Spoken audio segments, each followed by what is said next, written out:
weather radio station. During potentially dangerous weather situations, specially built receivers will be automatically activated by these storms to warn of impending hazards.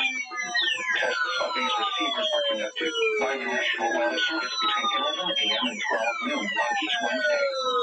This radio station, KIH35, serves the following counties in western Pennsylvania: Allegheny, Armstrong, Beaver, Butler, Fayette, Greene, Indiana, Lawrence, Washington, and Westmoreland. And in northern West Virginia, Brooke, Hancock, Marshall, and Ohio. And finally, in east central Ohio, Columbiana County. The National Weather Service now returns to a regular broadcast.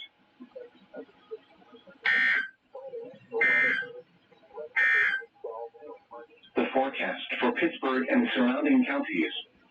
For rest of today, partly cloudy late this morning, then partly sunny with a chance of showers this afternoon. Highs in the upper 40s. South winds 10 to 15 miles an hour. Chance of rain 40%. For tonight, considerable cloudiness with a chance of rain showers. A chance of snow showers after midnight. Little or no snow accumulation. Lows in the lower 30s. Southwest winds 5 to 10 miles an hour. Chance of precipitation 50%. For Thursday, considerable cloudiness with a 50% chance of snow showers.